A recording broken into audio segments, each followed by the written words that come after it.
Carta aos Hebreus, capítulo 12, texto bem conhecido dos irmãos, texto que já foi pregado aqui na igreja algumas vezes, mas que tem falado muito ao meu coração nesses dias, seguindo a recomendação de um teólogo do passado, quando dizia: não deixe que o púlpito leve você à palavra, mas que a palavra leve você ao púlpito. Então, seguindo esse preceito, aquilo que aquece de fato o coração, que mexe conosco, é aquilo que nós vamos estar compartilhando aqui nessa tarde com os irmãos.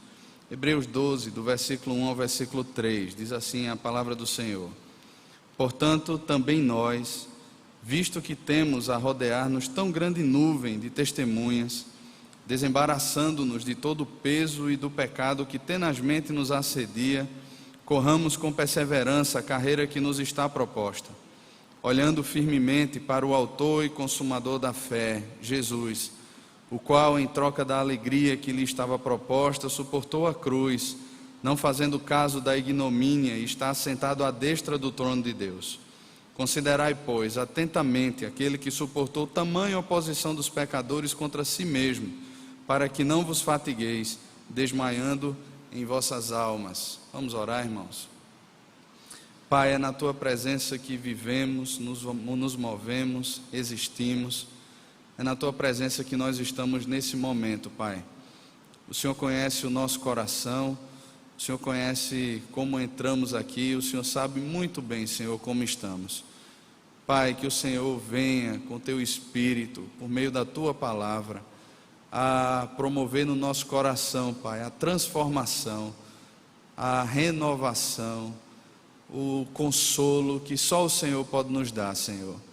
O Senhor é o Deus de toda a glória e é o Senhor também que está aqui no nosso meio, que se identifica conosco. Ó Deus, no nome de Jesus, nós dependemos do Senhor e colocamos aqui, Pai, a nossa insuficiência e ao mesmo tempo declaramos a nossa crença no Teu Santo Espírito e a suficiência do Senhor, Pai. Por isso o Senhor nos auxilia, quebranta o nosso coração, quebranta a nossa mente, que nós possamos não só sermos ouvintes, mas praticantes da Tua palavra. No nome de Jesus, para a glória de Jesus e para a alegria do nosso coração em Cristo. Amém. Meus irmãos, nesses dias, Deus tem inquietado muito o meu coração e tem me levado a reflexões sobre a igreja dos nossos dias, o cristianismo vivenciado nos nossos dias. Pastor Lutero pela manhã tem exposto a carta, o livro de Atos escrito por Lucas, e tem sido também como combustível para jogar mais fogo, ou para fazer com que esse fogo cresça mais e o meu coração comece a mexer mais ainda sobre esses temas. Tenho lido alguns livros também sobre isso, tenho pensado e tenho lido até livros que eu já li há muito tempo atrás, relido esses livros. E Deus tem falado de forma muito clara, e as notícias que nós vemos, e a nossa própria participação na igreja, ou muitas vezes as questões que são levantadas por pessoas dentro da própria igreja, ou de outras igrejas também, do cenário evangélico nacional, a gente percebe que a igreja, a comunidade da fé, os crentes, aqueles que, como o pastor Lutero citou hoje pela manhã, seriam aqueles homens da palavra, aqueles homens do livro da capa preta, aqueles homens apegados a Deus, aqueles homens de fato, como nós cantamos essa noite, que querem Deus mais do que o ouro, mais do que os tesouros, mais do que a sua própria vida. Esses homens, ou essa comunidade da fé, parece que tem perdido exatamente essa palavrinha chamada fé, e tem se tornado muito mais uma comunidade de incrédulos do que especificamente uma comunidade de crentes, uma comunidade da fé. Como é que então a gente pode atestar isso? Fé, descrito aqui no capítulo 11 aos Hebreus, é a certeza de coisas que se esperam e ao mesmo tempo a convicção de fatos que nós não vemos. E mais na frente, mais precisamente no versículo 6 do capítulo 11, o autor aos Hebreus vai dizer: de fato, sem fé é impossível agradar a Deus, porquanto é necessário que aquele que se aproxima de Deus creia que Ele existe e que se torna galardoador dos que o buscam. Se eu fizer uma pergunta a você, você crê em Deus? Com certeza você vai dizer assim, claro que eu creio em Deus. Mas que implicações a sua crença em Deus tem de forma prática, no dia a dia, na sua vida cotidiana, no seu andar, no seu falar, no seu deitar? O que é que move o seu coração de fato a respirar, a viver? É essa fé que você tem em Deus. É incrível como ele, a partir aqui do capítulo 11, ele começa a narrar a vida, a descrever a vida de vários homens do passado, que entregaram a sua vida por aquilo que de fato, ou por aquele que de fato eles criam. Homens tão apegados a Deus, que se perceberam não como cidadãos desse mundo, não mais como pessoas apegadas a essas estruturas, mas que tinham de fato o coração no céu. Homens que tinham uma expectativa tão profunda pela revelação do próprio Deus, que em nada consideravam a sua vida como sendo preciosa para eles mesmos, usando agora a linguagem, as palavras de Paulo em Atos capítulo 20, versículo 24. Homens que olhavam para a sua vida, que olhavam para a existência, que olhavam para as pessoas e percebiam as pessoas muito mais do que meramente pessoas, mas como a imagem de Deus que está caminhando para o inferno. Homens que olhavam para as coisas que tinham, que possuíam, e não consideravam essas coisas como deuses ou como ídolos na sua vida. Eles criam em Deus, por isso havia uma entrega total, plena do coração, da vida a esse Deus. Eu penso que nós cremos em concursos públicos. E a prova disso é que hoje em dia as pessoas não querem mais servir na vocação ou com os talentos que Deus mesmo deu a essas pessoas. O que importa no coração da grande maioria é fazer um concurso e adquirir uma chamada estabilidade financeira, ou viver longe das pressões de um patrão que o dia inteiro cobra de você resultados. A gente sabe como é a caminhada dentro de instituições públicas. Não há essa cobrança ferrenha, não há essa vida tão pressionada. Você tem mais dias de folga, você tem menos horas para trabalhar. Há uma série de privilégios. Tantos que ganham plano de saúde, podem desenvolver ali dentro também uma carreira, planos de carreira e coisas do tipo. Sem falar na estabilidade salarial. As pessoas olham para isso, olham para um emprego e dizem assim, para um concurso e dizem assim, olha, eu creio que isso vai ser bom para a minha vida. E por causa dessa crença, elas mudam completamente a sua agenda. Pessoas que abrem mão até do dia do Senhor para estudar, para se preparar, para estar num cursinho. Abrem mão de um dia que é exclusivamente para adoração a Deus, por coisas secundárias. Sabe, irmãos, abrem mão de tudo isso, da sua vida com a família, do seu relacionamento com os filhos, da vida com Deus, porque elas creem que de fato aquilo ali é bom para a vida dela. Elas creem numa filosofia mundana e diabólica, que de fato elas vão conseguir com aquilo algum prazer, alguma satisfação. E não é raro nós percebermos nas listas dos blogs ou das páginas de rede social, aquela famosa frase, amanhã é sexta-feira, hoje é sexta-feira. E quando chega a segunda-feira, que tristeza, chegou a segunda-feira. Porque as pessoas estão fazendo exatamente aquilo que elas não deveriam fazer. Elas não têm prazer, contentamento em estarem vivenciando o plano de Deus para a vida delas, mas aquilo que aos olhos do mundo vai trazer para elas alguma satisfação. E no final das contas, o que acaba importando de fato é o dinheirinho na carteira no final do mês. É o poder fazer o seu porquinho e colocar nele as suas esperanças, dizendo assim, olha, o meu sonho é viajar para isso, é ir para tal lugar, é ter tal carro, o meu apartamento tem 200 metros quadrados, mas já é pequeno, eu quero um de 300 no mínimo, eu já tenho 2 carros, eu quero um prédio agora que coloque 3 carros na garagem. Vivemos correndo atrás do vento, usando a linguagem de Salomão. É como se a vida tivesse um fim nela mesmo. É como se todos os nossos empreendimentos e todas as nossas forças, elas existissem dentro de nós para serem gastas exatamente com coisas que são perecíveis, passageiras. Eu fico pensando, irmãos, naqueles homens e mulheres de Deus que criam em Deus. Eu fico imaginando como seria o dia a dia de um homem desse. Eu fico imaginando como era a agenda do apóstolo Paulo, quais eram as ambições do coração de Paulo, quais eram os anelos, os anseios, aquilo que ele queria de fato. Eu fico pensando, principalmente a gente estudando a carta de Atos pela manhã, o livro de Atos pela manhã, como a igreja se movimentava ali no seu nascedouro. Eu fico pensando como aquele amor, aquela vida era contagiante no coração daquelas pessoas, ao ponto de caírem na simpatia de todo o povo, e dia a dia o Senhor acrescentar à igreja os que iam sendo salvos. As pessoas lá fora, que viviam a vida normal, olhavam para aquela vida e diziam assim: meu Deus do céu, o que é isso que esse povo está vivendo? O que é isso? Que alegria é essa? Que vida é essa? Eles olhavam para aquilo, e a palavra simpatia ali no texto de Atos 2:47 fala exatamente sobre isso. Eles observavam e começavam a desejar vivenciar aquela vida. Só que hoje, as pessoas que estão lá fora, que não conhecem a Deus, quando elas olham para as igrejas hoje em dia, o que é que elas querem? O que é que elas buscam em Deus? Qual é de fato o desejo do coração delas? O que é pregado hoje em dia não é mais o evangelho autêntico do Senhor. O que é pregado hoje em dia é a teologia da prosperidade, teologia aqui entre aspas.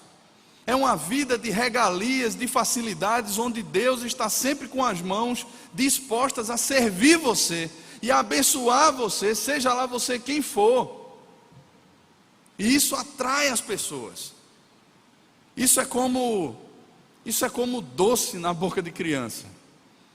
Olha para aquilo ali e fica salivando, desejando aquilo ali. Porque todo mundo quer uma zona de conforto para se viver. O que as pessoas querem de fato é um local confortável para estar. O que as pessoas querem de fato é um evangelho de conveniências. Naquilo que é bom para mim, então eu topo a caminhada. Naquilo que vai exigir de mim algum sacrifício, naquilo que vai exigir de mim algum custo pessoal, abrir mão da minha agenda, do meu tempo, abrir mão de ganhar mais. Aí a gente pensa 2, 3 vezes. Irmãos, que evangelho é esse? Tão distante do evangelho bíblico. Sabe, irmãos, Jesus nunca se impressionou com multidões. Na primeira multiplicação de pães e peixes, Lucas vai escrever no capítulo 9, que a multidão seguia Jesus. E Jesus, quando olha para a multidão, a partir do versículo 23, ele diz assim: olha, se alguém quiser me acompanhar, a si mesmo se negue, dia a dia tome a sua cruz e siga-me. Poxa, Jesus, você deveria ser mais carinhoso na recepção com essa multidão. Talvez hoje, com as nossas técnicas de marketing, com as nossas técnicas de abordagem pessoal, nós pudéssemos dizer a Jesus: Jesus, você precisa aprender com as pessoas dos nossos dias, que são muito mais receptivas do que você. Mas Jesus olha para a multidão e coloca diante da multidão o custo exato de se seguir. O custo exato de segui-lo é um compromisso com Ele para onde Ele está indo, e não para onde eu quero ir. Eu me movo e existo dentro da vontade dEle agora, e não mais segundo aquilo que o meu coração quer, não mais segundo aquilo que os meus olhos desejam, não mais segundo aquilo que é cobiça ou soberba desse mundo, mas eu vivo agora segundo a vontade dEle. Então as pessoas, ao analisar isso, diziam assim: não, de fato o custo é muito alto. Eles começavam a se retirar, eles começavam a ir embora, porque para eles interessava comer o pão e o peixe, para eles interessava a restauração da casa, para eles era muito mais interessante uma vida onde eu tenho alguém que me serve com suas mãos e me dá aquilo que eu tanto quero. E o que é que eu quero? Quero paz, quero felicidade, quero descanso, eu quero uma casa em Porto de Galinhas, eu quero um carro bom, eu quero um apartamento bom, eu quero uma casa no campo, eu quero poder viajar, poder ter dinheiro no bolso, poder dar uma boa estrutura para os meus filhos crescerem. É isso que eu quero. É ou não é, irmãos? Sejamos sinceros, não é esse o desejo que muitas vezes toma o coração da grande multidão? É exatamente isso. Na segunda multiplicação de pães e peixes, João capítulo 6, Jesus, ele chega e ele olha nos olhos da multidão, ele sai de um lado do mar e parte lá para Cafarnaum. E quando ele chega lá, a multidão olha, cadê ele? Vamos segui-lo. Todo mundo pega barquinho também e vai para lá. E quando ele chega lá, que ele olha aquela multidão seguindo ele, ele diz assim: olha, vocês não me seguem porque vocês viram sinais e creram em mim. Vocês me seguem porque vocês comeram dos pães e se fartaram com eles. Ele está atento ao que move o nosso coração. Ele está atento ao que move o coração da multidão. E o que movia o coração da multidão, mais uma vez, era correr atrás do perecível. E Jesus olha para aquilo, e Jesus não se engana com números. E Jesus, ele coloca diante da multidão como que um espelho: é isso aqui que motiva vocês. Aqueles homens e mulheres, depois de ouvirem que verdadeira comida é a carne do Senhor e verdadeira bebida é o seu sangue, eles começam a dizer duro esse discurso: quem pode ouvir? E eles começam a se retirar, eles começam a ir embora. Jesus continua a falar e mais outra leva de gente vai embora, e ficam os 12. E aí Jesus olha para os 12: e vocês não querem ir embora também não? E aí Pedro, tomando a liderança de todos, diz assim: Senhor, para quem iremos? Só tu tens as palavras de vida eterna, e nós temos crido e conhecido que tu és o Santo de Deus. Irmãos, pessoas que creem de fato em Deus, elas têm a estrutura da sua vida completamente transformada. Pessoas que creem de fato em Deus e que declaram amor de fato a Deus, elas têm os alvos da sua vida transformados, elas têm as razões da sua vida transformada, elas têm a motivação completamente transformada. Ainda que haja uma luta no nosso coração diária, ainda que essa luta exista da carne contra o Espírito, o que Paulo diz em Gálatas capítulo 5 é: andai no Espírito e jamais satisfareis as concupiscências da carne. Ou seja, o próprio Deus dispõe a forma de como nós podemos viver de fato uma vida vitoriosa, não numa perspectiva humanística, mas na perspectiva de Deus. Ele dispõe as armas para nós, Ele nos dá potencialidades com o seu Espírito, Ele nos capacita a vencermos o nosso coração, a vencermos esse mundo, de modo que nós não somos mais escravos do pecado, nós fomos feitos servos da justiça. O pecado não terá mais domínio sobre vós. Quando o autor aos Hebreus ele escreve essa carta, ele está escrevendo para uma igreja que está perseguida, uma igreja que está dispersa, uma igreja que perdeu seus bens, uma igreja que perdeu familiares. Depois daquela primeira perseguição que veio sobre Estevão, após a morte de Estevão, houve uma segunda perseguição que foi maior do que aquela. E essa igreja aqui enfrentou a primeira e a segunda perseguição. O coração deles agora está frágil, o coração deles agora está completamente quebrado e sem esperança. E o autor aos Hebreus, do capítulo 1 até aqui o capítulo 11, ele vai mostrando aqueles crentes que estavam deixando de se congregar, que estavam perdendo a paixão por Deus, que estavam começando a olhar para o mundo e dizer assim: olha, talvez a gente esteja errado, nós já perdemos tanto. Vamos começar a olhar e vamos começar a pensar em novamente estabelecer os nossos reinos sobre a terra. Ele escreve para aquela igreja dizendo assim: olha, Jesus é fiel sumo sacerdote, Ele sabe o que você passa, Ele sabe da sua dor, Ele sabe o que é que aperta o seu coração, Ele sabe quem você é, em que contexto você está, e Ele não é indiferente a isso. Ele sabe quem é você, Ele se identifica com você, Ele suportou todas as coisas. E aqui no capítulo 11, ele mostra a esses homens e mulheres de Deus, que mais na frente, no versículo 38, ele vai dizer: homens dos quais o mundo não era digno, errantes pelos desertos, pelos montes, pelas covas, pelos antros da terra. Ora, todos estes que obtiveram bom testemunho, por sua fé, não obtiveram contudo a concretização da promessa, por haver Deus provido coisa superior a nosso respeito, para que eles sem nós não fossem aperfeiçoados. Eles não chegaram a ver Jesus ou a concretização da promessa de Deus, mas todos eles morreram crendo em Jesus.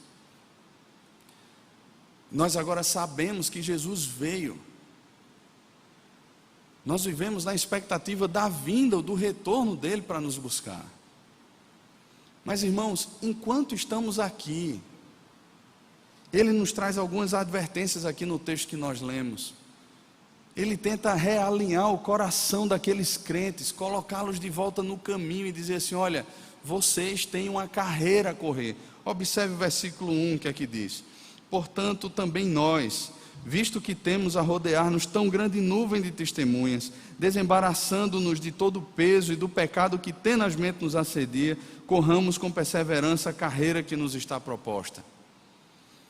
É interessante que ele não olha e diz assim: olha, portanto também os pastores, portanto também os missionários, portanto também os líderes de pequeno grupo, portanto também os líderes de ministério.